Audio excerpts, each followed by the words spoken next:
So from now, we're kind of shifting away from the buyer. We're going to focus on what that seller is going to see. At this point, when the order is in the pending status, it's up for the seller to review the order and decide if they're going to accept the order or not.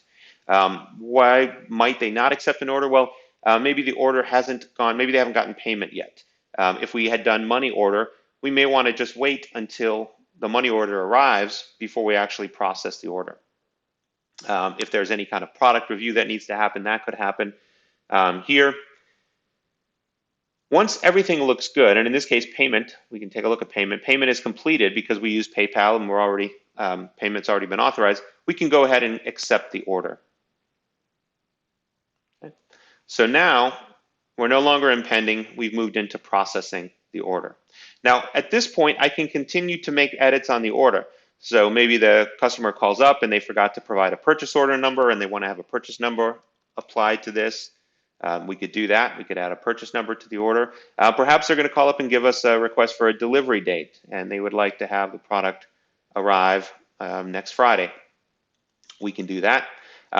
Requested delivery date we don't currently expose to the customer, but we definitely could. During the checkout process, for example, we could ask them if they have a requested delivery date, and then we could try to honor that delivery date if it makes sense for the business.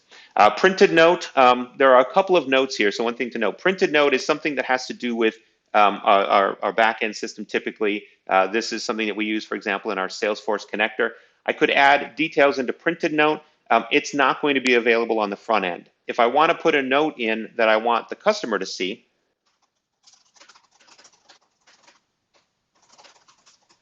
if I wanted to send a note that the customer could see, I would add it under the Notes tab. And then if Mike were to come in here, he could see that there is a note from the seller. Okay. So that's available on the Notes tab. And then we should go back and take a look at the email queue. And we can see that we have a couple of emails that are in the queue right now. So we have the order placed email, and we have the order processing email. Those are still unsent.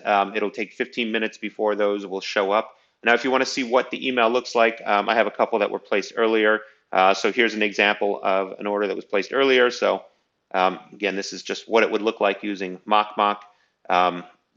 Dear, in this case, that's auto service. Thank you for your recent order. And then a table of the product items. Again, this is completely configurable. This is just a really quick sample that I put in there. You could put a much more meaningful email message in there if you wanted to.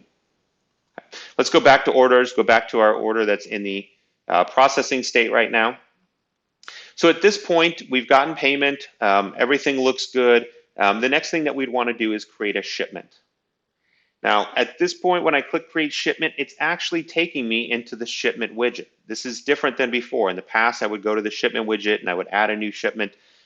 This can be a little confusing because we've been moved over to the Shipment widget, and when we're done here, it's going to leave us here. So just kind of be aware and keep track of where you are in the control panel. So now we're in the Shipment widget. The first thing we want to do is we want to select which products are we going to be shipping. So there's only one product. They're buying one SKU, but they're buying 4 of them. So I've selected which products I want to include in this shipment. Again, if it was a large shipment, I might need to spread it out over multiple shipments. Maybe some of the products are in one warehouse and other products are in a different warehouse. It may also be that certain products can only ship with certain carriers. So that might be another reason why I might want to create partial shipments. But all I would need to do is create a shipment, include just the products that I want in this shipment, then select the SKU and select which warehouse these products are going to come from. So I'm going to go ahead and take them out of the Southwest warehouse. So we've selected what products we're going to ship. We've selected the quantity that we want to ship and from which warehouse. At this point, we could finish processing, but typically we would want to provide some information to the customer about the carrier.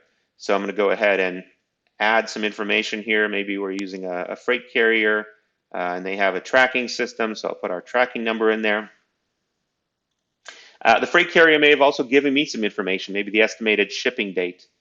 It's going to be shipped on the 17th, and they're estimating that it'd be delivered on the 19th. So we're going to deliver it on their requested date.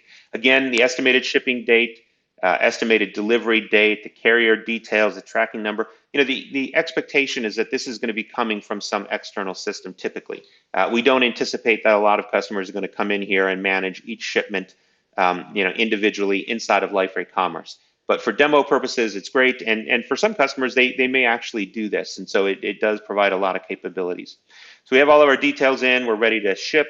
So we'll finish processing, and then we'll click on the ship button. Now at this point, the product has shipped. If we go back to the orders widget, and that's something we have to do manually, we go back to the orders widget, we can see that our order status, we're still in processing, but our order status changed from processing to shipped.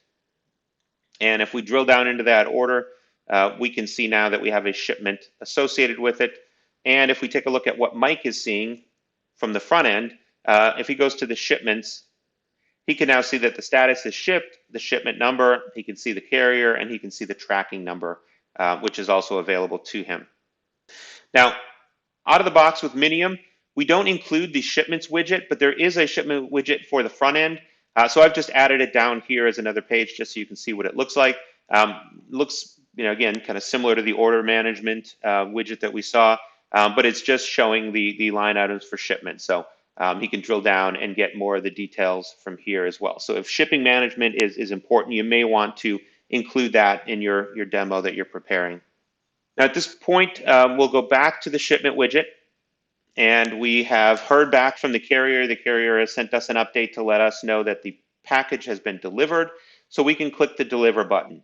Again, the expectation will be that this is typically going to be automated through integration, but we've delivered the product.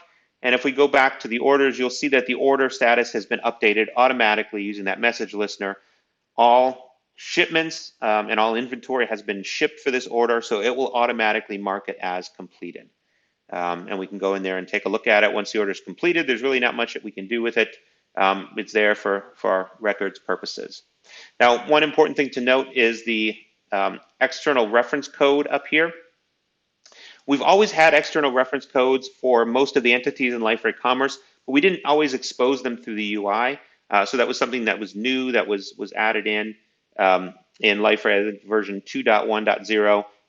That's going to be very important if we are integrating with an external order management system. Internally within Liferay, we have our own ID, and in that other backend system, maybe it's Salesforce, maybe it's SAP, maybe Oracle, they're going to have their own reference ID. And so this external reference code is what's going to keep those two systems in sync. Looking for more information on this topic or others? Check out our links in the description. Don't forget to like, comment, subscribe, and hit the bell for notifications. Thanks for watching.